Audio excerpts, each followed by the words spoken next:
Most of the sources you find through the library's databases will be scholarly journals. There are magazines and newspapers in there as well, though, so you need to pay attention even when using the library resources. Also, even scholarly peer-reviewed journals will often publish book reviews or editor's notes that have not been peer-reviewed in the same way the studies and articles have. Let's take a look at this record, Treating Delusional Disorder, a comparison of cognitive behavioral therapy and attention placebo control. We'll see that there are many authors listed for this one article, and there is also a substantial abstract summarizing the article and its contents.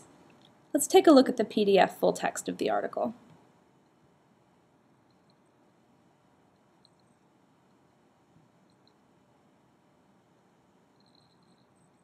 The authors are listed again along with their credentials. In this case, the abstract has been further divided to reflect the different sections of the article itself. Often you will see one large paragraph that may or may not be titled abstract. We will find the publication information at the bottom of every page.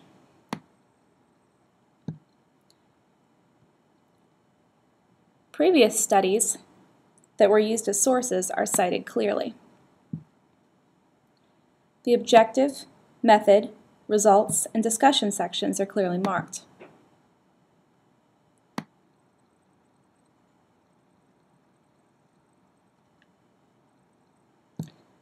At the end, the funding sources are acknowledged for transparency, so readers are aware of any potential bias or influence.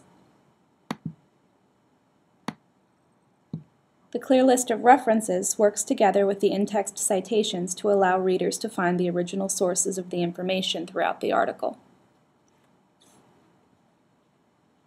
Not every peer-reviewed article will look exactly like this, but most of them will have many of these characteristics. The library databases are not the only place to find scholarly articles, though they are usually the best starting point because they gather so many high-quality sources in one place. Google Scholar is one possible source for scholarly articles, though the results tend to be more outdated overall, and typically only the oldest articles are available for free. In many cases, articles that you find but cannot access through Google Scholar are available to you in full text for free in one of the library's databases, which is another reason that it is a good idea to try the library's resources first. Some articles are also published in open access journals online. An open access journal is one that is freely available on a website instead of requiring a paid subscription. The directory of open access journals can help you find these, and many of them are also listed in the library's Journal Finder tool.